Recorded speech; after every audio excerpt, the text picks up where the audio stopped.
A girl originally a fleeing servant was mistakenly identified as a noble lady. In an accident she then replaced the lady and started a new life for herself. Gudiak was born a lowly servant. Her mother died from overwork at the landlord's house, and her father's health was deteriorating. Her daily task was to serve the spoiled young lady, taking care of her every need, including eating, drinking, and relieving herself, as well as studying and embroidery for her. Over time, while the lady achieved nothing, Gudek learned many skills. Her greatest wish was to escape the landlord's house with her father, but that required a lot of money.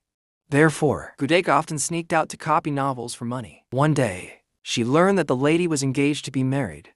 Curious, Gudok wondered, which gentleman would choose such a lazy lady? A friend mentioned that the gentleman was somewhat eccentric and a perfect match for the lady. Gudok didn't find it amusing. She rather felt sorry for him. Meanwhile, upon receiving the engagement news, Chien Seung-hui, curious, asked his stepmother about his fiancée. His stepmother described her as a smart and capable commoner lady, a perfect match for him. Satisfied, Chien Seung-hui planned to sneak a peek, but learned from his servant that his fiancée was notoriously temperamental and ignorant in reading and embroidery.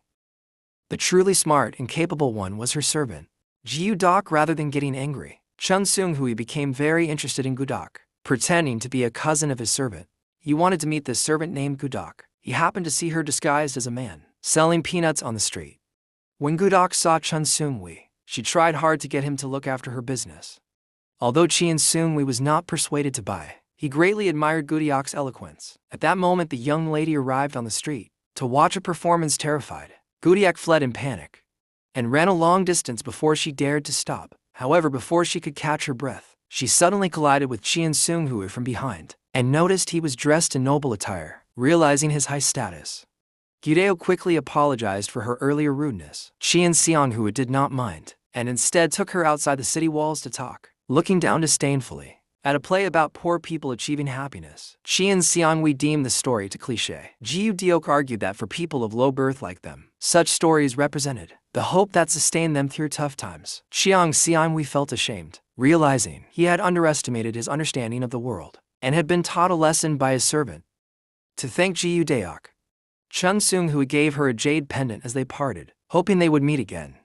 It was the first gift Jiu Daok had ever received, and she treasured it dearly. The next day was Chien Seung-hui's father's birthday. Gudiak took a job helping in the kitchen, but her pastries were recognized by the young lady. Furious, the lady stormed into the kitchen, frightening Gudiak into hiding. By mistake, Gudok ended up in Chien Seung-hui's courtyard. As the lady pursued her, Gudok had no choice but to accept Chien Seung-hui's kindness and hide in his bedroom. However, behind a screen, Gudok accidentally overheard Chien Seung-hui planning to break off his engagement. She was so shocked that she made a noise and was caught red-handed by the lady. Flew into a rage, convinced that Gudok had seduced her fiancé, which was why he wanted to break off the engagement. Despite Gudok's explanations, the lady would not listen. She returned home and beat Gudok severely. Unable to bear seeing Gudok being beaten, her father desperately intervened, which only infuriated the lady even more. To disgrace Gudok, the young lady planned to have her serve the master. Tonight, cornered, Gudiok used her last bit of strength to signal her father with a pre-arranged escape gesture. After cleaning up, she was sent into the master's room. As she undid her robe, she secretly pulled a sickle from her sleeve and swiftly ended the master's life. Hearing the noise, the young lady rushed in, and Gudik pushed her to the ground and threw the contents of a chamber pot over her. Gudik then fled the landlord's home with her father. Heading north, however, the young lady, unable to let the matter go, hired bounty hunters at a high price to capture them. Unbeknownst to her, Chien Seung-hui intercepted the hunters and paid them more to stop their pursuit afterwards. Chien Seung-hui also left Hanyang. Meanwhile, after crossing mountains and rivers, father and daughter settled in an inn. However, when Jiu Diok woke up, her father was gone. Fearing his illness would burden her, he had left under the cover of night to wait for her father's return. Gudyak asked the innkeeper for shelter. A year passed without news of her father, but Gudyak and the innkeeper grew as close as mother and daughter. To evade the pursuit of soldiers, Gudyak had to wear a fake mole on her face every day. Yet she still faced harassment from some men. Feeling overwhelmed, she was suddenly confronted by a group of officials. The innkeeper quickly hid her inside, and she escaped detection. This was Gudyak's first encounter with Octae Young.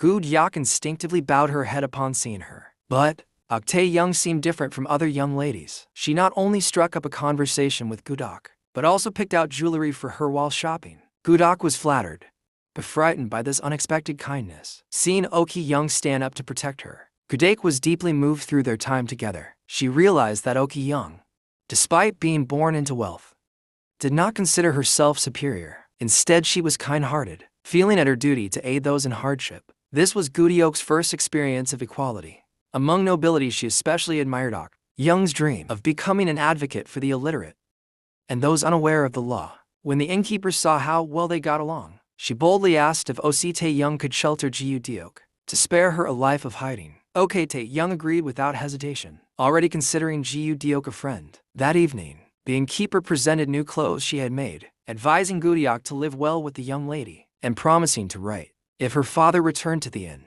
Gudok was immensely grateful. On the eve of their departure, Ok Tae-young acknowledged Gudok as her sister and gave her a ring as a keepsake, mentioning it was her first visit home. To help Gudok adapt to her new role, she introduced her to her family, whom she had never met.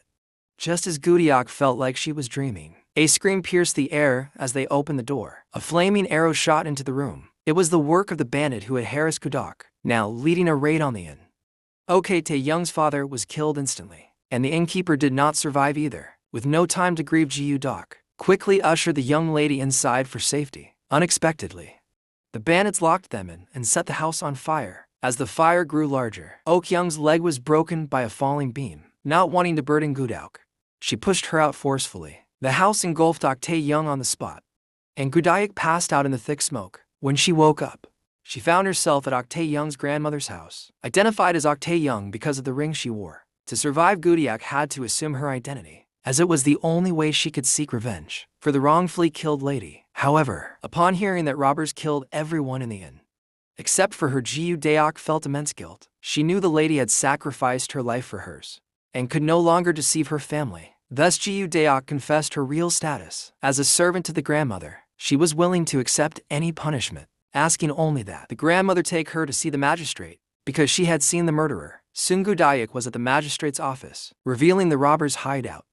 a location she discovered accidentally.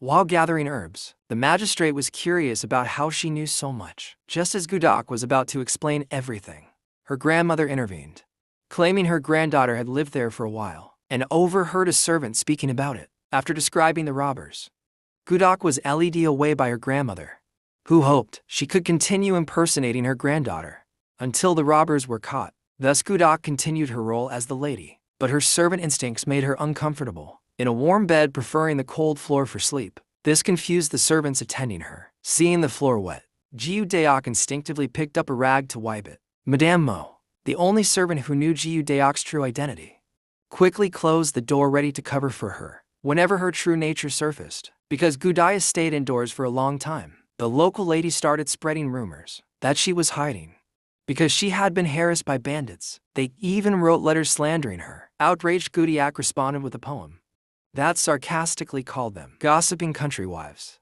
which left several of them pale with anger. Expecting punishment from her grandmother, Gudok was instead admired for her spirit and backbone. Later, after the bandits were caught and executed, with her testimony, Gudok planned to return a keepsake ring and leave. However, her grandmother asked her to stay, placing the ring back on her finger and expressing hope that she would live on behalf of her granddaughter. Over the next 2 years, Gudok cultivated her demeanor in a side room, shedding her servile habits and becoming a true noble lady. One day, when her grandmother went to visit relatives in Hanyang, Gudok heard from a maid that a famous storyteller was coming to town. Initially uninterested, she changed her mind after seeing a drawing book with a story of a nobleman falling in love with a woman, which mirrored her own story with Chien Seung-hui. The next day, she went to the event, and upon seeing the storyteller remove his mask to reveal that he was Chien Seung-hui, she was moved to tears by his transformation into a storyteller, bringing joy to the poor. During a performance, Chien Seung-hui noticed Ji Deok standing nearby and froze, unaware of a man who looked exactly like him, staring intently at him from the audience. By the time Chien Seung-hui recovered, Gudok had fled. However, the maid noticed the story in her mistress's eyes and created a chance for the two to be alone. As soon as they met, they embraced passionately. But it was all Chun Seung-hui's fantasy. Faced with his fervent confession, Gudok couldn't face her own feelings, as she was living as the young lady and feared to hope for more. Seeing that she still wore the jade pendant he had given her, Chien Seung-hui, unwilling to give up, climbed into Gudok's courtyard before leaving town, threatening to shout her servant name unless she agreed to go with him. Helpless Gudok complied and then leaped over the wall. Chun Seung-hui had decorated a place by the sea, remembering Gudok's dream of living there with her father, hoping they could settle there happily once found. Moved by the life she had always wanted, Gudok hesitated, however. At that moment her maid suddenly died, mysteriously found hanging from a tree. The coroner said it was suicide, but the maid's fractured skull clearly indicated foul play. A servant said it was definitely Baek Dogwang's doing, who had long coveted the maid and tried persuading her to go to Hanyang, despite knowing who the real culprit was. By Dogwang's influential family meant they couldn't seek justice for the maid, recalling her own miserable past as a servant. Gudeo couldn't bear to see others suffer similarly. She planned to use her status as a young lady to appeal for justice at the government office for the maid. However, Madame Mo stopped her, wanting revenge for her own daughter, but knowing that if Gudok acted, she could never return, especially since her warrant for escaping servitude hadn't been withdrawn. Gudok calmed down temporarily, but her dream of defending the people lingered in her mind. Eventually, unwilling to stand tall yet act cowardly, she met with Chien Seung-hui at night, turned down his proposal to flee together, and instead brought officers to her home. Ji Udok had a new examination performed on the maid's body, which proves she did not commit suicide. She then accused the lady's son in front of the magistrate, charging him with murder and staging it as suicide. The lady's family was arrested by the officers. Although Gudok cleared the maid's name, her actions raised suspicions about her identity. With the magistrate, Gudeo overturned forged evidence and confronted a powerful official's family. Madame Mo was both moved and worried. She and the old lady were the only ones who knew Gudeo's true identity. Fearing that Gudeo's actions might draw too much attention and expose her identity, Madame Mo was concerned. But at that moment, Gudeo was like a flame, determined to carry on the will of her original identity's owner, Ok Tae-young, and overturn all injustices in the world. The next day, the wives of the Women's Federation gathered to discuss their families' cases. They believed that the government wasn't aiming for justice, but was competing with the Federation for local power. Thus, they united to support the BIAC family and spent a lot of money to hire a well-versed lawyer. The BIAC family's aggressive counterattack began when officials unexpectedly arrested Madame Mo, a victim's family member, alleging that the BIAC family had accused her of falsely accusing officials. To prevent Madame Mo from fleeing after a potential loss in court, they arrested her preemptively. Gudeo was puzzled. The coroner had confessed, so how could they lose unexpectedly? She learned that the coroner, who testified falsely, had committed suicide by biting his tongue the previous night. A part of the Baek family's thorough arrangements, Madame Baek ordered her servants to give false testimony, slandering a female servant for frequently bothering Baek Daegwang. Suddenly, Gudeo appeared, and after being mocked by Madame Bajik, she saw more clearly the nature of this world. The Women's Federation was a microcosm of the entire feudal dynasty's nobility and officials, with servants treated as property, no better than pigs or dogs. The Federation would never allow Gudeo to win the case. If a servant died, it would backfire on the master, making the servant a bad asset from the beginning. Gudeo was challenging the entire Federation alone. After leaving, Gudeo headed straight to the government office. With no legitimate reason to visit, she had to climb over the wall. While avoiding the officials, unexpectedly she encountered Chun Seung-hui. They're dressed as an official. Initially, Gudeo thought he was there to bother her, but she discovered that he was skilled in martial arts. Chun Seung-hui had the body of a scholar. Gudeo realized she must have mistaken him for someone else, especially after she had accidentally revealed her real name. Fortunately, he seemed unconcerned and did not pursue the matter for the time being. At night, the identity of the man emerged. He was Song Seo, and the son of a county official. Both father and son were aware that the Women's Federation was meddling behind the scenes in the case, and they deeply feared the Federation's influence. Coincidentally, over the past 3 years, Ok Young had written several letters proposing reforms to the Federation. Now carrying the identity of Ok Young, Gudeo was fervently advocating for the servants, which greatly improved Song Owen's impression of her. The next day, Gudeo sought assistance from the local External Affairs Department, but they all declined upon hearing they would have to debate with the expert hired by the Baek family. Moreover, Gudeo encountered a group of bounty hunters checking passers-by with a warrant. She immediately took a detour to escape, but her suspicious actions led to her being surrounded. They attempted to capture Gudeo for verification. Just then, Song Seoin, who was nearby, saw her. He was about to help when he saw Gudeo fend off the bounty hunters with a small knife, and then climb over a wall to escape, only to accidentally run into a dead end. At that moment, Song Seolin arrived and quickly dispersed the few people there. Meanwhile, a flaw in the back family scheme emerged. Their servant named Stone was imprisoned. He received an aloe secretly sent by Gudeo, which moved him deeply. Faced with being scapegoated by his own household and the kindness of a stranger, Stone grew resentful and made a bold decision to disclose everything about the case. Madame Baek to cut off Baek Do-gwang's infatuation with a female servant, had forced Stone to kidnap and defile her, and then arranged for Baek Do-gwang to witness the act. Madame Baek had warned Stone that if he did not comply, both he and the female servant would die unexpectedly. The servant resisted fiercely and suffered a fatal head injury during the struggle. Baek Do-gwang was devastated, never imagining his unrequited love could lead to the servant's death. Subsequently, his ruthless father arranged for a coroner to give false testimony. Tears streamed down Gudeo's face as she listened. She asked Stone if the female servant had left any last words, only to learn that the servant had also harbored affection for Baek Do-gwang, but kept her feelings hidden due to her status, not wanting to trouble him. That evening, Gudeo went to relay the maid's last words to Baek Do-gwang. Seeing that the maid had treasured the gift he gave her, Baek Do-gwang was overwhelmed with tears. However, he was also conflicted and unable to testify against his parents. Gudeo did not pressure him and turned to discuss the case with Song Seo and believed that the truth must be revealed and the Baek family punished. However, Gudeo felt that the direction of the case would likely lead to Stone being sentenced to death, accidentally absolving by ex-parents. In that case, Madame Mo would be executed for false accusation. Gudeo had to think of another plan. On the day of the trial, she did not reveal Stone as her trump card, meaning her side lacked evidence. Although Gudeo used the laws to save Madame Mo from execution, she still faced flogging. Fearing the frail Madame Mo might not survive, Gudeo chose to take the punishment herself. The onlookers were shocked, having never seen such a compassionate master. Madame Mo refused to accept this. At this point, Baek Do-gwang could no longer bear it. He confessed his affection for the maid and falsely claimed he had killed her. In his view, this would spare Madame Mo from punishment and not implicate his parents. Baek Do-gwang was then detained with Madame Mo freed. She and Gudeo gave the maid her last rites. Madame Mo tearfully wished the maid not to be her daughter in the next life, a statement which was actually a condemnation of the unfairness of the world, where poverty seems a curse, rendering the poor's lives cheap from the moment of their birth. Afterwards, Gudeo and Song Seo exchanged gossip. Chien Seung-hui was Gudeo's first love, but like the maid, she avoided the relationship due to their status difference.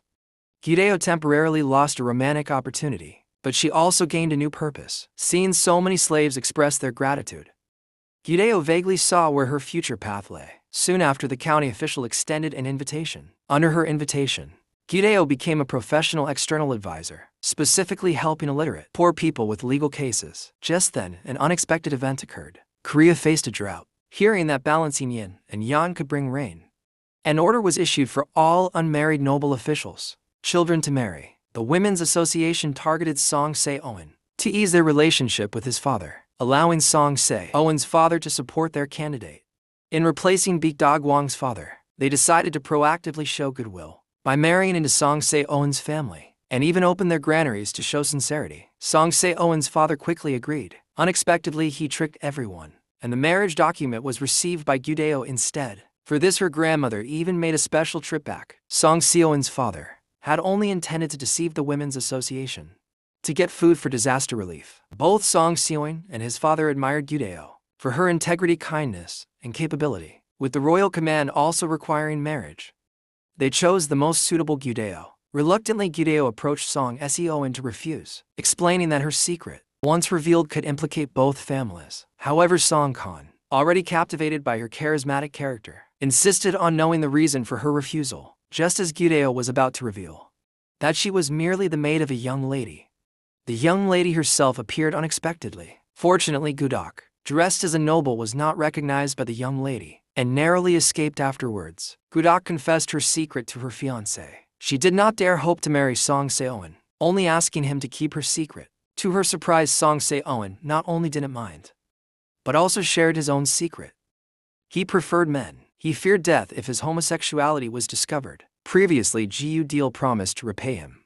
Now, marrying him would be the best way to do so, and he would protect her in return. Convinced, Gudyak agreed, and they set a date for the wedding. On the wedding day, Chi and Sungwi secretly attended, heartbroken to see his beloved Gudyak marry someone else. He was puzzled to see the groom look just like him. That day, noble leader Li Chengyu learned of a gold mine in Changshu County's Yunfeng Mountain. For money and power, he decided to mine it, conspiring with other nobles of the state local office. Due to narrow mine shafts only children could fit, So Li Junil and the merchant leader forged indenture documents and sold the children to the merchants. Later, when a good citizen discovered their child had been sold, they pleaded in the streets for their return, only to be beaten passing by. Jiu Daok rescued the citizen and discovered the forged document. To investigate further, Jiu Daok and her entourage in disguise visited the merchant group. She found a heavily guarded room, suspecting it held the children about to be sold. Gudyak immediately returned home to inform the county official. However, on her way, she saw Song Sail in a place called Love Pavilion, a curious sight given his disinterest in women. Gudok sensed that Song Seon was hiding something else from her. After returning home, Gudok reported to the county official that the merchant group was trafficking children. The official looked grave, as he had already received an anonymous letter via arrow also mentioning the child trafficking. Someone was tracking him, so we had spread news of his trip to Jiangsu County as a decoy while investigating the merchant secretly. After the news was released, the merchants indeed moved the children under cover of night. The county official and Gudok intercepted them, and rude clash ensued as the merchants attacked. During the skirmish, Gudok untied the children. An assailant charged at her, but a masked man saved her. His mask fell off during the fight, revealing he was Song Se-owen before she could react. Song Se-owen had fled with the child. Outnumbered, some merchants escaped with a few children. Knowing Song Se-owen was hiding something, Gudyak went to the Love Pavilion, anticipating her rival Song Se-owen had someone lead her through a secret door to a hidden base there. She saw several boys intensely training in martial arts. Concerned, Gudyak asked if he was plotting a rebellion, as training in groups could lead to accusations of rebellion. And Hoseon Song Seon explained they were not rebels, but the love group which he led. Like him, all these boys were gay. Discovery of their orientation could lead to abuse or death. The love group aimed to rescue these boys and teach them martial arts for self-defense. He previously sent the anonymous letter to his father to initiate an investigation into the merchants. After they captured a gay boy, he was determined to create a world accepting of differences for these children. Although Gudok understood Song Seon, she still felt it was too dangerous. One evening, as Gudok was preparing to leave, a commotion erupted in the Love Pavilion. A nobleman had taken a liking to a musician and attempted to seize him for entertainment, only to discover that the musician, who looked like a woman, was actually male. The nobleman felt humiliated by this gender ambiguity and claimed it disrupted the local customs of Jiangsu County. He insisted on sending the musician to the detention center for a death sentence. Gudyak intervened immediately, warning the nobleman that mistakes should be dealt with by the county office, not the detention center. She threatened to report the detention center to the county office for unlawfully detaining an innocent person. If they proceeded speechless, the nobleman ultimately handed the musician over to the county office. Upon hearing this, Song Se-owen was eager to rescue the musician, knowing that regardless of the location, the outcome would likely be execution. However, the next day in court, nobles led by Li Junil, determined to uphold local morals, unanimously pushed for the musician's execution. At that moment, Gudok appeared with a scroll, declaring her intention to defend the musician. The county officials said no defense was necessary, as there were no laws pertaining to intersex people, leaving them unprotected by law. Gudyak argued that although there were no specific laws, there were precedents in how intersex people were judged. She cited a scroll recording a case where a monarch did not sentence an intersex person to death, but sent them to live alone in a remote area. Her statement left the nobles speechless. The county official ultimately decided to report the musician's case to the royal court, awaiting further instructions. Eventually, the musician was temporarily released without charge and returned to the Love Pavilion. Song Se-owen was very grateful to Gudok, but Gudok remained uneasy. She noticed a heart-shaped brand on Song Se-owen's shoulder.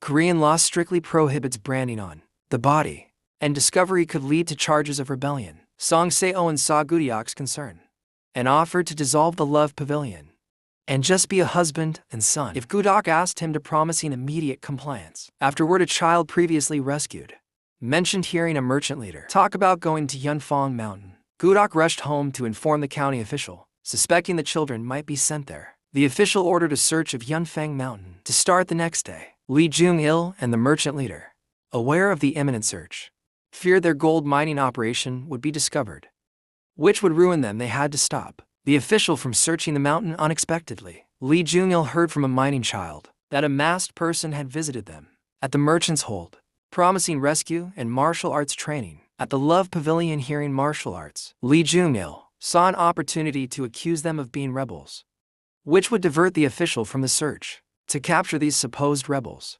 Instead, he reported the Love Pavilion as a rebel base to the inspector that very night. The inspector immediately ordered the official to pause the mountain search and capture the rebels. Li Jung-il and his men arrived at the Love Pavilion, discovered a secret passage into their chamber.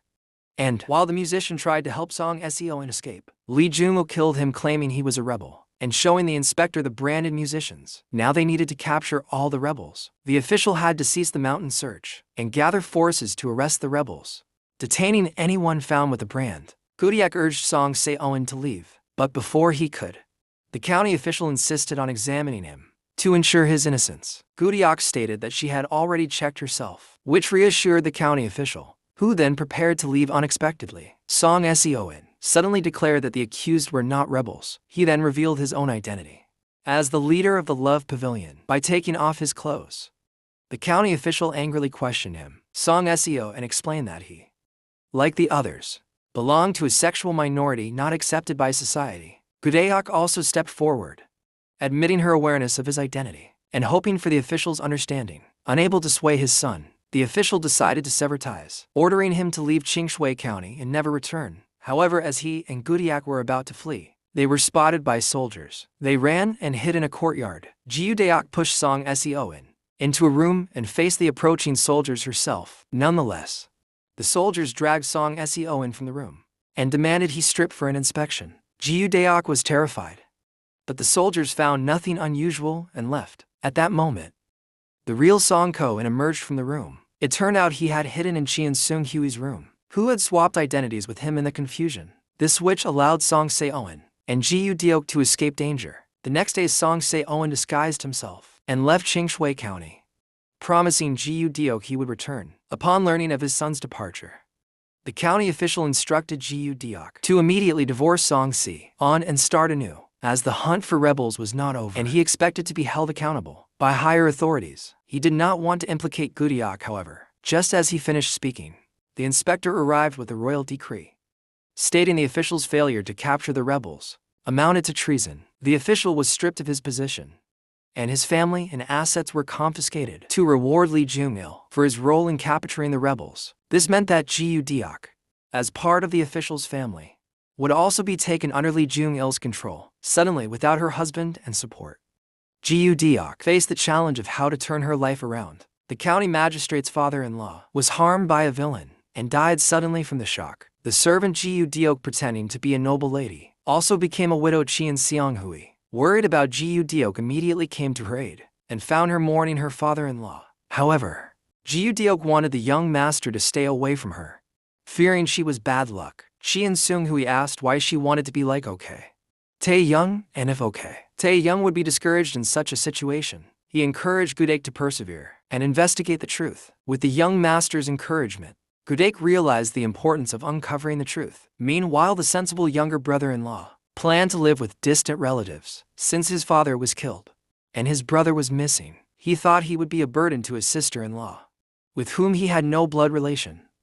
Gudak disagreed, stating she, as the eldest daughter-in-law, not only considered him family, but also needed to uphold the family's honor. So she asked him to trust her, as she would seek justice for their father-in-law. Gudak then met with the inspector and asked him to investigate Yunfang Mountain. However, the inspector felt it could wait for the new county official. Gudak was puzzled why the inspector decided her husband led a rebellion without evidence, revealing that the Park family had reported it, possibly implicating Li Jung-il. The Parks had mentioned a marriage alliance, but disliked the head lady for not being perceptive, which Madame Mo recognized in the afternoon, suggesting selling her would save face. Sung Gudak heard about Madame Mo's predicament and went to Li Jung-il's house to ask to buy her. Li Jung-il, remembering past grievances, said he'd consider it if Gudak knelt, which he did without hesitation, promising to help him someday. Lee Jung-il ignored her and walked away, leaving the head lady thoughtful.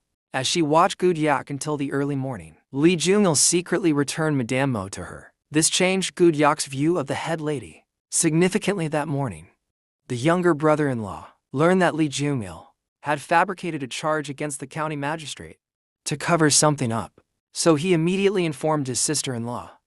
Meanwhile, the head lady found records in the study of her husband, secretly mining gold. She had always opposed it, knowing the whole family could be executed if discovered unexpectedly. Lee Jung-il cursed his wife and told her to mind her own life and not interfere in other matters. This made the head lady realize how dreadful her husband was, prompting her to leave a letter and depart from the county. The next day upon learning this, the Park couple somewhat rejoiced, pretending to worry about their in-law's safety, while actually manipulating Lee Jung-il to prevent their son from continuously searching for his mother. They spread rumors that the head lady had eloped with a man, discrediting her. Meanwhile, Gyu-dak and the young master decided to investigate Yunfang Mountain. Following clues, they first visited a temple and found a dying musician inside. The monks revealed that the county magistrate had brought him there the previous night, after finding him still alive, suspecting something unusual due to severe blood loss. It was uncertain when he would wake up. After bidding farewell to the master, Gudyak and the young master ventured deeper into Yunfang Mountain.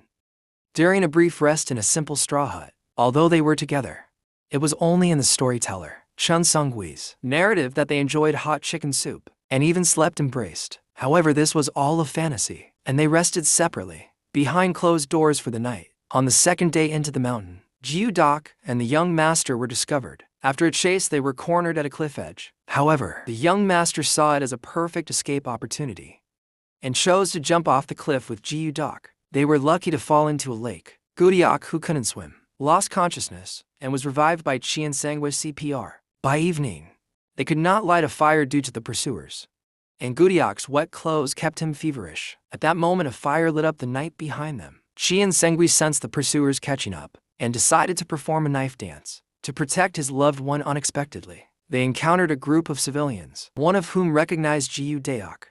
It was Stone, whom Gudyak had spared after he accidentally killed a child. Gudyak wanted to continue searching for the children, but the villagers, concerned for their safety, insisted on helping. After traversing the mountains, they found Emmer Park's gold mining site before sunset and rescued the children trapped there for several days. While Gyu-dak was reflecting on clearing his father-in-law's name, he unexpectedly saved the suicidal lady. Learning that she was unaware of the mining, Gyu-dak urged her to repay the children by living on the other side.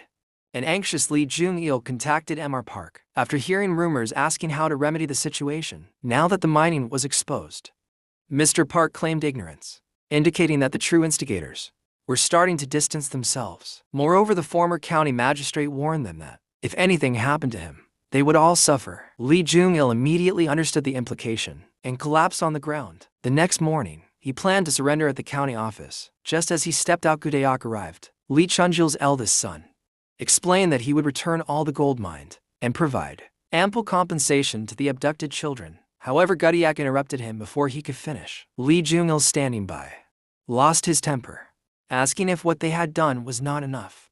Gudyak stared at him resolutely, vowing to make him pay before Lee Jung-il's case began. Gudak's younger uncle pleaded with the inspector general, hoping to clear their father, who was falsely accused of rebellion.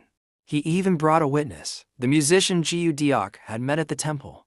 The musician stated that their charity group was to protect children of the same sex, teaching them self-defense, not for rebellion, but for their own protection. The inspector general was puzzled as to why this was only being disclosed now. The musician explained that someone wanted him to die as a traitor, so he had been stabbed and remained unconscious until now. Clearly, he was referring to Lee Jung-il. However, when asked who tried to frame him, the musician claimed he could not remember.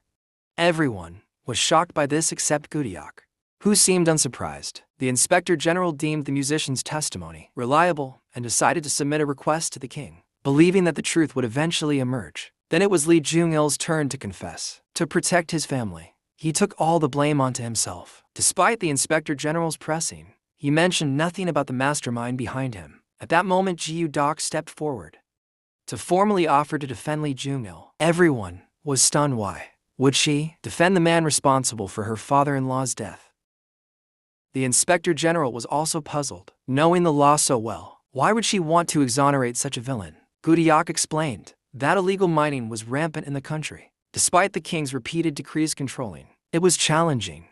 If Li Chunjil were harshly punished now, others would be too scared to surrender. Moreover, Li Chunjil had returned all the gold mine and paid double the wages to the detained children. Therefore, Gudyak boldly requested the official to pardon Li Jung-il's death sentence, believing this act would enrich the nation and its people. After Gudyak's impassioned speech, the inspector general spared Li Jung-il and his family from the death penalty. Hence, Li Jung-il was stripped of his leadership position and released without charges, but he had to immediately return the mansion and servants that belonged to the magistrate. Jiu Deok warned Li Jung-il that he was not forgiven. Her defense was partly to repay the favor of the lady who returned, Madame Mo, and partly because her father-in-law had instructed, the day before the incident, that everyone should be equal before the law. Even an enemy deserved a fair defense to truly serve justice, a lesson he urged his daughter-in-law to remember. It seemed the former magistrate had first seen Li Jung-il's intent against him and had discussed this with Gudyak beforehand. Realizing the truth, Li Chong-il was deeply remorseful and promised to return all acquired wealth and service, thus restoring the father-in-law's honor. Later, Jiu Deok and Chun Sung Kui faced their moment of parting.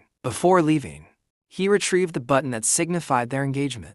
Although she did not leave with him, she wanted to tell him as a former servant that he was her first love. Initially, she had avoided him due to their different statuses and circumstances, and later, she had to refuse him again due to pressing matters. However, she had always missed him. Although Chen assumed we did not turn back, he was already in tears. The two lovers had departed, perhaps leaving Jiu Deok with lasting regret. 7 years later, Jiu Deok established the largest justice department in the county town. Today was also the day her younger brother-in-law, the top scholar, returned home. Over the years, Doppio not only saw Gudyak as a sister and friend, but even as a mother. Thus, to outsiders, their relationship seemed unusually close. Additionally, when Gudyak faces challenges or emotional dilemmas, she writes letters to her husband, who is not yet returned, even though she knows he will not receive them.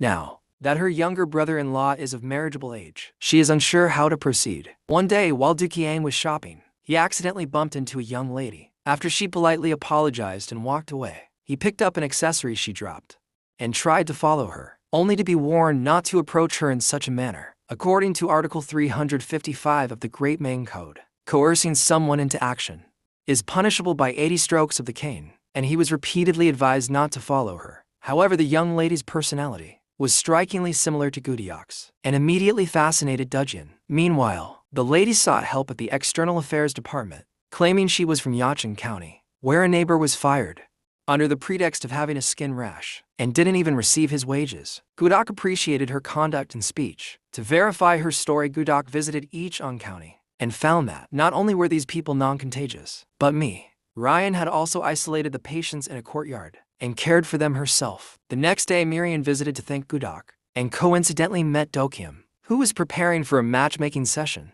Through their interactions, she realized she had misunderstood him previously. Observers could clearly see that the young people admired each other. That night, Gudyak sent her brother-in-law with some fine aloe to get to know Miriam at her residence. Before they reached her house, they found her in a panic, seemingly heading somewhere unusual. It was unusual for a daughter of a prominent family to be out at night curious. The siblings followed her and discovered that Miriam was taking food to a wife, often abused by her husband while he was away. This touching scene further increased their admiration for her. Taking advantage of the opportunity, Ryan proposed to help others like Jiu Deok, and she successfully joined the External Affairs Department. However, unbeknownst to Gudyak, all the patients were actors, hired by Miriam's father at a high cost, including the abused couple, all part of a plan to seek revenge on Jiu Deok. 2 days later, a servant approached Jiu Deok. He allegedly rushed into a theater with a sickle, and if found guilty, he could face life imprisonment. Upon hearing this, Gudeo immediately informed her brother-in-law, hoping he would allow her to defend an old acquaintance. Dokyo, knowing his sister-in-law rarely traveled far, realized she was doing this for someone who looked much like her brother. He did not stop her, but instead asked her to return soon after.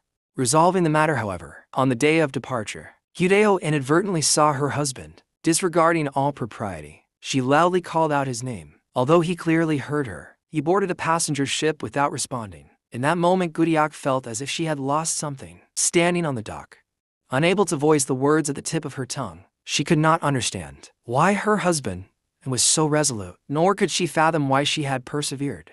For 7 years, Tae-young traveled to a different county to defend Chun Seung-hui. Chun Jifeng had written a novel based on their experiences together, which he did not intend to publish. However, his apprentice stole the manuscript and published it as an erotic novel. Upon discovering this, Chun Seung-hui angrily assaulted the apprentice and was arrested. He could have been released if he had apologized, but he felt he had done nothing wrong. His followers, seeing his stubbornness, asked Ok-young to defend him. After learning the details, Ok-young had the plagiarizing apprentice summoned to the county office. She falsely claimed to have the original manuscript and challenged them to write the novel on the spot. Unable to do so, the apprentice admitted to stealing Chun Seung-hui's work, leading to his acquittal and release. Upon regaining his freedom, Chun Seung-hui's first act was to thank Ok Tae-young and ask her to stay a few more days to watch his performance. Marking their first meeting in 7 years, Ok Young agreed to stay, but mentioned that Chun Seung-hui should meet his father, who would come to assist with the case.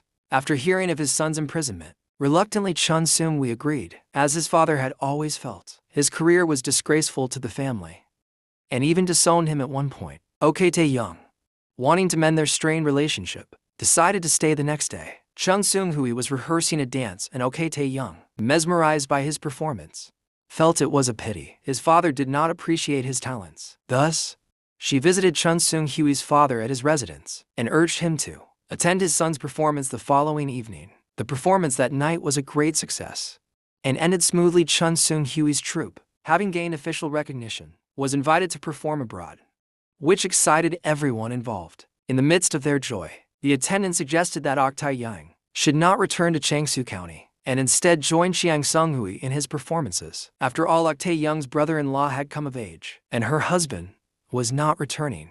Upon hearing this, Chun Seung-hui immediately asked what was happening. At that moment, his father arrived at the troupe. Chun Seung-hui thought his father was there to scold him. However, his father explained that it was Ok Tae-young's persuasion that gave him the courage to attend the performance. After watching, he realized he had misunderstood his son all along and regretted his past actions. Missing Chun Seung-hui deeply, this resolved the conflict between father and son. After his father left, Chun Seung-hui came to thank Ok Tae-young specifically. Remembering the attendant's words at the dining table, he wished Ok Young's husband would never return, as the attendant had said, so he could hold on to her without reservations. However, Ok Young stated she would continue living as herself and hoped Chun Seung-hui would become the greatest storyteller. Chun Seung-hui fell silent and fell asleep on Ok Young's lap. When he woke up, Ok Young was gone, and their brief time together reverted back to reality. Back home, Ok Young began preparing for the marriage of her brother-in-law, Do-ki and Miriam,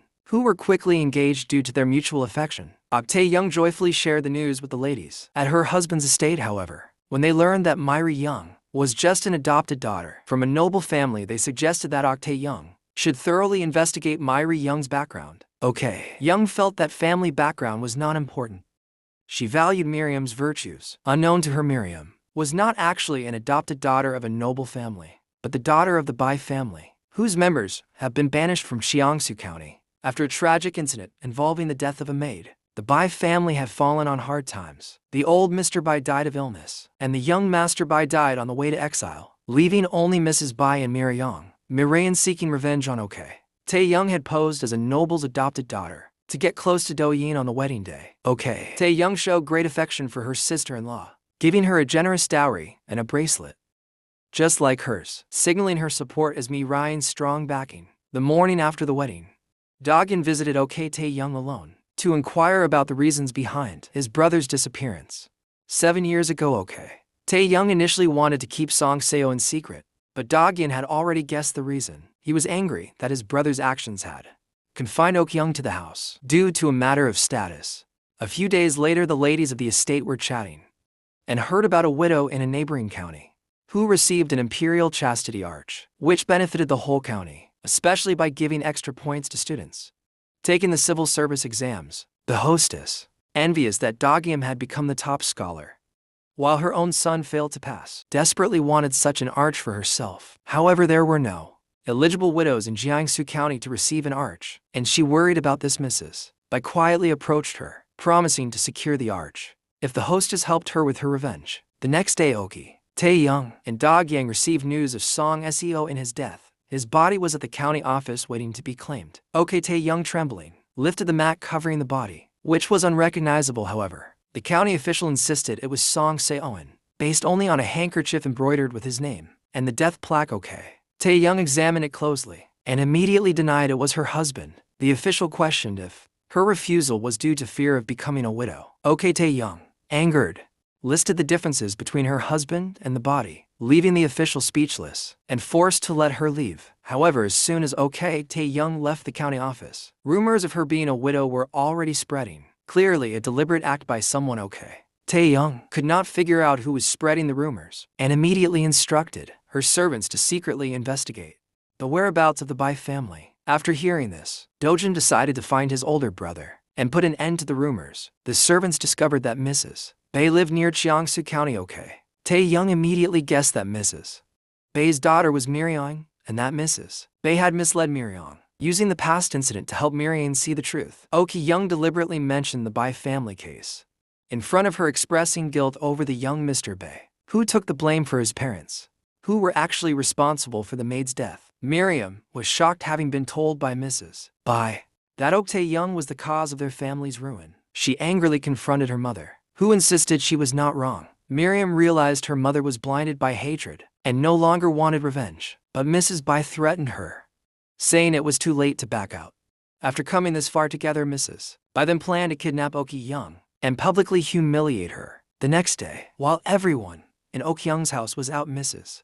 Bai sent kidnappers and Miriam to abduct Ok Young. Mrs. Bai was confident in her plan, but was surprised when Ok Tae-in appeared unharmed. Before it turned out that after learning the truth, Myri Young could not bear to harm the innocent Ok Tae-in and confessed everything to her. The authorities arrived and captured the kidnappers. Ok Tae-young warned Mrs. Six that she was willing to let her go for Miriam's sake, but would not tolerate any future harm to herself or her family. After returning home, Ok Tae-young found Miriam waiting at the front door, wanting to say goodbye. Miriam had lived with hatred from a young age, and realizing she had hated and sought revenge against the wrong person, now felt empty inside. She felt it was inappropriate to stay with Ok Young and don't Young any longer. Ok Tae-young encouraged her to stay, assure her that this place would always be Miriam's home. She promised to act as a sister and mother, making up for the love Miriam had missed over the years. Touched, Miriam agreed to stay. Meanwhile, went looking for his brother and unexpectedly met Cheon Shaoen Kui at the border, who looked exactly like his brother. Chun Jankui was surprised they had come there. After Duggan left, he immediately questioned his attendant if something was being hidden from him. The attendant revealed that Ok Young's husband had not been home for 7 years. Moreover, he and Ok Tae-young had recently seen Songs Ouden at the harbor, who ignored Ok Tae-young and left her calling after him. Chan Seung-hui was heartbroken and wanted to go to Cheongsu County to take Ok Tae-young away, but the attendant stopped him, reminding him of his responsibilities as the eldest son of a noble family, and that Ok Tae-young was a married woman. Do-yin, after much travel, finally found his brother Song Seoen, but Song Seoen appeared confused and unresponsive. Back home, new trouble arose for Ok Tae-young. The county official suddenly ordered her office to be vandalized. Ok Tae-in resisted fiercely and demanded to know why. The official arrested her and publicly declared that the body was indeed her husband's and that she was now a widow. She must observe 3 years of mourning, staying away from all external affairs. He then burned all her files without explanation, watching her efforts being destroyed. Ok Young was devastated. Meanwhile, Mrs. Bai in the crowd wore a triumphant smile. Ok Tae-young was in prison on baseless charges, not only left without food, but also with her injured leg gnawed by rats. Meanwhile, Mrs. Beck acted as the lady of the house, mistreating Ok Tae-young's people in her home. Ok Tae realized that Mrs. Beck and the county official had colluded to frame her. Unable to let them have their way, she pretended to submit to protect her family, agreeing to accept becoming a widow, and requested release from jail. The county official pleased released her. The next morning, Ok Tae-young and her family went to the county office to claim her so-called husband's body. The county official, fearing she might retract, ordered her to kneel, kneeling 3 times before the body would confirm her widowhood. Just as she was about to kneel the 3rd time, a voice erupted in the county office, causing a commotion. Ok Tae-young, in disbelief, fainted at the sight of the person behind her. With the return of Song Se-oen, The claim of Ok Tae-young's widowhood was proven false. Realizing the plan for a chastity arch had failed, Ok Tae-young suspected the county official would meet with the mastermind. She instructed Dojin to host a banquet at home, inviting the county official and prominent locals. If the mastermind attended, their guilt would be exposed. Seeing Ok Tae-young return, Mrs. Beck planned to leave, but Ok Tae-young asked her to stay the night, reminding her of her role as her brother-in-law's mother-in-law. She warned Mrs. Beck not to bring up any past grievances with Dojin. For the sake of Miriam and Dojin, Mrs. Beck agreed verbally but was inwardly furious, and was told to leave after the banquet and never return to Changzhou County. After dealing with Mrs. Beck, Ok Young finally faced her husband Song So-in. However, she felt that the person before her seemed more like Chun Seung-hui than Song Seon. Explained that he had suffered a brain injury, remembering only the past 2 months, which might alter some of his behaviors. Thanks to his brother Dog Young, he had returned home okay. Tai Young remembered that Chun Jinghui could only drink 1 cup of alcohol, so she suggested having a drink with him to test his identity. However, Song Ziwen declined, citing the need to go to bed early for a banquet. The next day at the banquet, all the noble ladies from the county attended. Ok Tae-young noticed that the chief lady was wearing a ring she had lost, implicating her in the conspiracy. Soon Ok Tae-young saw the county official and Mrs. Beck quietly talking in the backyard, arguing about the chastity arch. She heard the county official had even signed a document promising bribes for the arch. This confirmed to Ok Tae-young that Mrs. Beck was not the mastermind behind the plot. When the banquet officially started, the county official hypocritically apologized to Ok Tae-young, who accepted the apology without expression. The official then inquired about the handling of the body, to which Ok Tae-young replied that it had been properly buried, which seemed to relieve him. However, she had actually moved the body elsewhere and requested a re-examination by the inspector. At this point, Song Seon stood up and stated that, although he wanted to pursue those who had wronged his wife, he decided to forgive and forget. In respect for his wife's magnanimity, his elements not only resolved the conflict, but also protected Ok Tae-young. Seeing her husband suddenly so articulate, she became even more suspicious that he might be Chun Seung-hui. To prove her suspicion, Ok Tae-young decided to test her husband's preferences. His orientation should remain unchanged. Even with memory loss, she instructed Moxon to prepare for their conjugal night, planning to consummate their marriage that evening. A puzzled Song Seol entered the room, immediately questioning why Ok Tae-young never called him husband. Before he could react, Ok Tae-young pushed him down on the bed. Observing his nervous and confused reaction, Ok Young pinned him down and began to undress him until she saw the heart-shaped brand on his back, which made her blush and release him. She wondered if this man really was her husband. The next morning, Do Jiam escorted Mrs. Beck out of Chungsu County. Before leaving, Mrs. Beck gave Do Jiam 3 pills, claiming they were a miraculous drug that could make women conceive quickly, and urged him to make sure Song C0N took them. Do Jiam, thinking it was a kind gesture from his mother-in-law, happily accepted them. However, soon after bringing them home, Miriam accidentally discovered the pills. Upon hearing they were from Mrs. Beck, Miriam secretly tested them for poison in the kitchen. Indeed, the silverware reacted violently when it touched the pills, causing Miriam to break out in a cold sweat. After restoring her reputation, Ok Young prepared to continue working at the Ministry of External Knowledge, with Song Seon helping her daily. One day, he unconsciously hummed a song that shocked Ok Young, as it was attuned by Chun Seung-hui. Then a servant casually mentioned that Song Seon seemed taller, and his old clothes had to be resized. Ok Tae-young became even more convinced that he was Chun Seung-hui. Thinking about Chun Seung-hui's allergy to pine pollen, she lured him out and blew pine pollen at him. He finally admitted his identity. Ok Tae-young, concerned, asked how he would handle his scheduled overseas performances. Chun Seung-hui said he had postponed them to help complete her project at the ministry, planning to return to prepare for the performances. Afterward, Ok Tae-in was nearly frustrated to death by his naivety. At that moment, Ok Tae-in met Chun Seung-hui's subordinate at the door, who revealed that Chun Seung-hui had faked his suicide to cancel the performances to protect her.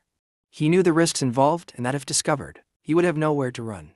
But he was willing to give up everything to protect Ok Young. He hoped she would accept him as her true husband. This left Ok Young deeply troubled, wondering how she would explain this to her brother-in-law. If he found out, however, the younger brother said he had known all along. Not only him, but several servants also knew. Ok Tae-young had no choice but to lock them in a room and ask about the whole situation. The younger brother revealed that he had already found their elder brother, Song Seon, but even though he knew Tae-young was in trouble, Song Salwin was unwilling to return home and had even given his brother the family registry several times to disappointed Do-yin returned home and coincidentally met Chun Seung-hui, learning that Song Salwin would not return and that Ok-young was in trouble. Chun Seung-hui decided to abandon everything to protect her. Dejin appreciated Chun Seung-hui's intentions, but couldn't bear to see him make such a sacrifice. However, Chun Seung-hui insisted that he had always deeply loved Ok-young and couldn't remain indifferent. He was willing to make these sacrifices willingly. Seeing his determination, Dejin stopped trying to dissuade him. However, impersonating Song Salwin required branding a heart shape on his shoulder, marking the point of no return. Thus, Chiang Seung-hui became Song Salwin and returned to Cheongsu County. They initially planned to keep this a secret from Hawk Tae-young, but she discovered the truth sooner than expected. Ok Tae-young was deeply grateful for Chun Seung-hui's sacrifices, but knew that living a lie was not a sustainable solution. She planned to leave Cheongsu County with Chun Seung-hui after settling everything to avoid implicating her brother-in-law. However, Chun Seung-hui urged Ok Tae-young not to overthink. For others, Saki, her precious family and dreams were here, and he was willing to stay and protect everything she valued. Before they could resolve their discussion, news spread that Miriam was missing. Soon a servant reported that Miriam had been arrested by the authorities for poisoning her own mother, Mrs. Bob. The next day, Ok-young inquired about Miriam's situation. Miriam explained that she had discovered her mother's plan to poison both brothers. Miriam tearfully begged her mother to turn herself in. Mrs. Beck was persuaded and agreed to Miriam's request. However, while Miriam was out fetching water, she returned to find her mother already dead. Miriam said her mother not only intended to harm Do-kyung and Seung-koan, but also conspired with the county official to frame Ok Tae-young as a widow. She killed a servant in the mountains, then brought back a servant's body, disguising it as Song Seowin's corpse. Knowing her mother had committed unforgivable sins, Miriam did not defend herself. When the soldiers mistakenly thought she had poisoned her mother, choosing instead to atone for her mother's sins, Ok Tae-young suspected there was more to the story. She first accused the county official of killing the innocent servant and had him arrested. Then she went to the county office to examine Mrs. Beck's body and found a deep strangulation mark on her neck. To find clues to the murderer, Ok-young and Chun Seung-hui immediately visited Mrs. Beck's residence in the courtyard. They found a ring, the very one Mrs. Beck had stolen from Ok-young and given to the chief lady. Ok Tae-young confronted the chief lady with the ring, who, terrified, revealed the truth. She had planned to return the ring to Mrs. Beck but saw Miriam leave to fetch water. At that moment, the leader of the merchant group entered Mrs. Beck's room with a rope and strangled her. The chief lady fled in panic. Ok Tae-young reported this and had the leader of the merchant group arrested. Days later, during the trial for the murder of Mrs. Beck by Ryan, Ok Tae-young first presented the autopsy report, proving Mrs. Beck was strangled. Miriam also truthfully disclosed how her mother and the county official killed the Yunfang mountain servant and faked the body to force Ok Tae-young into widowhood. Ok Tae-young pressed the county official to reveal who was behind the plot, but he refused to speak. Ok Tae-young then had the leader of the merchant group brought in. The chief lady testified about everything she saw. Faced with irrefutable evidence, the merchant group leader tried to accuse the county official of orchestrating the murder. The inspector ordered both men to be jailed. Miriam was acquitted of all charges. After everything was settled, Ok-young prepared to leave Cheongsu County, but Chiang Seung-hui took her to the market instead.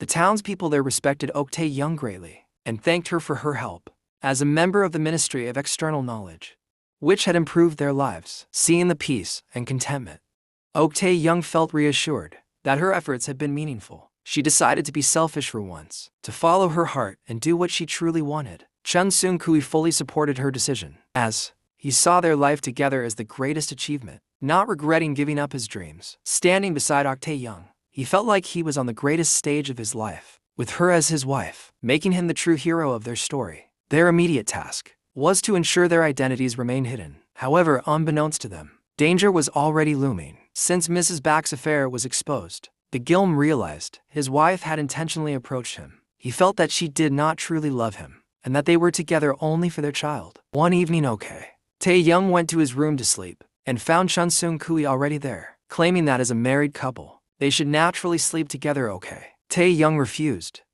reminding him that their marriage was just a pretense, and they shouldn't actually share a bed. However, Chun Seung-hui argued that ignoring such details could lead to people discovering their charade, which could end badly. He assured that he would do nothing more than hold hands. While sleeping, his words embarrassed Ok Young, who eventually kicked him out. The next morning, Miriam brought Ok Young breakfast, prepared by Chien Zongqi.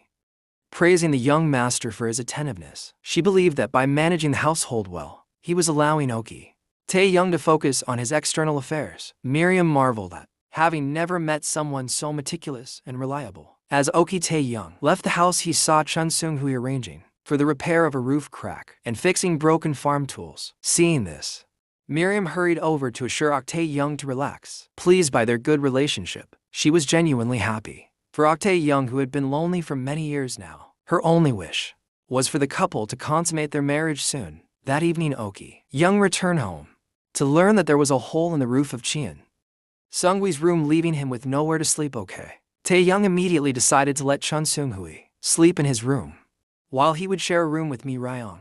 The servant asked curiously why, as a married couple, they did not sleep in the same room, suggesting they might be a fake couple. Started by the servant's comment, Ok Tae-young had no choice but to share a bed with Chien Jong-hui. However, both were so nervous that neither could sleep. Ok Tae-young suggested that if Chien Seung-hui couldn't sleep, he could read the books she usually reads when she has insomnia. Chun Seung-hui then realized that the books Ok Young read were written by himself. She told him that she had suffered from insomnia for years, and that these books had helped her through many sleepless nights. This revelation made Chance, to whom we feel sympathetic. Just as Ok Young had fallen asleep, she was startled awake by a terrible nightmare involving her father and Miss So-hai for years. Sleep had brought her more fear than rest. Knowing her fears, Chun Seung-hui stayed by her side and told her about a new book he had written, unpublished and written just for her. Watching Ok Young finally sleep peacefully, Chun Seung-hui felt it was worth it to help her have a good night's sleep. The next day, Chun Seung-hui began to inquire about Miss So-hai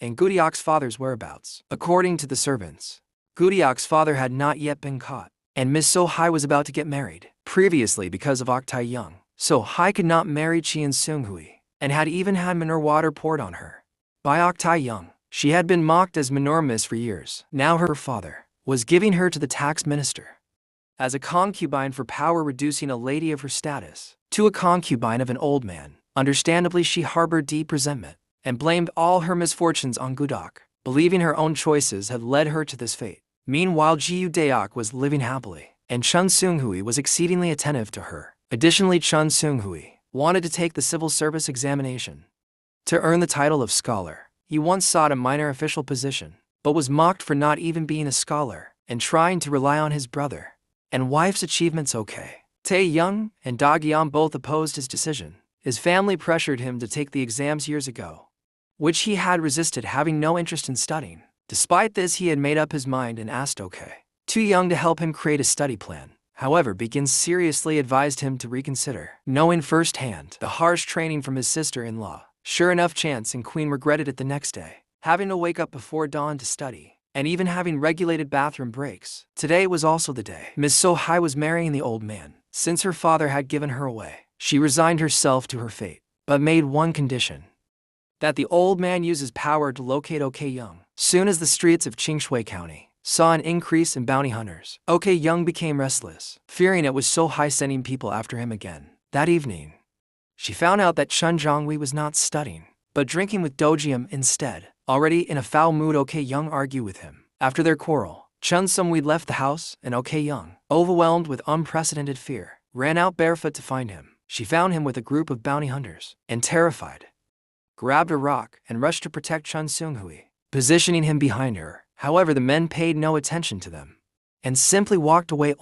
Only then did Ok Tae-young learn that these men were hired by Chun Seung-hui to help find Goodyok's father. The most important thing for a noble woman is her demeanor. The fact that Ok Tae-young ran out barefoot to find Chien Seung-hui shows her deep longing for him. Ok Tae-young finally faced her feelings and admitted her affection for Chien Jong-hui. He promised not to leave without a word again, even letting her know when he goes to the bathroom. Now affirming their feelings for each other, they no longer need to pretend to be a married couple, but can truly be husband and wife. They only eagerly wanted to know if their meeting and Miriam blocking a car for him were all just schemes. Miriam confessed that initially there was a plan, but she did not expect to fall deeply into it herself. During an argument, Miriam suddenly found blood between her legs, fearing something was wrong with the baby inside her. However, after seeing a doctor, it was revealed that Miriam had never been pregnant. Her delayed menstruation and so-called morning sickness were due to a phantom pregnancy, stemming from her intense desire for a child. From the moment she stepped into marriage with a plan, she was mistaken. Everyone was expecting a child, but it turned out to be another disappointment. Hearing Da Guillaume's footsteps, she lay down and pretended to sleep. Da Guillaume's gaze settled on a chest containing a diary Miriam had written, filled with entries about the child and him. He suddenly realized that he had always been the one in the wrong. His awkward and unspoken feelings instantly turned into a flood of tears. The new county magistrate of Qingshui County took office today and made a suggestion to the local leaders. For a long time, the royal family had relied on a precious medicinal herb called Wanshou ginseng. The county happens to have a large quantity of Wanshou ginseng seeds, and the magistrate is willing to sell them to change Shui County at a low price. This presents an opportunity for the locals to prosper. The new county magistrate is OK Tae Young's former master, and So Hai's father. Recently, Shui County has suffered from drought, affecting rice production. Although Wanshou ginseng is not affected by the drought, the local leaders are still hesitant. Du Jiam spent the entire night in the bedroom, guarding Miriam. When he awoke, he found she had disappeared, leaving behind only a farewell letter on the mattress. People often realize the true value of what they had only after losing it. He followed her to the Chan County, but Miriam was not there. From her father, he learned about Miriam's past, and through his stories, Du Guiyang could see her timid yet strong figure. That evening, Du Guiyang finally found Miriam. She's been working at the embassy because she feared being ousted from the family. If she could not have children, she thought it would be more dignified to leave on her own terms. Finally, Da Guiyang expressed his feelings. He did not care about her initial intentions or actions. He did not want her to leave because of the child. Rather, it was exactly why he wanted her to stay. The couple finally resolved their misunderstandings. The next day, Do Jiom was sent to serve as an official in another region, achieving both family and career success. OK Tae Young learned that Mrs. Cha had been secretly proposing the cultivation of one Shogun Zeng to many people,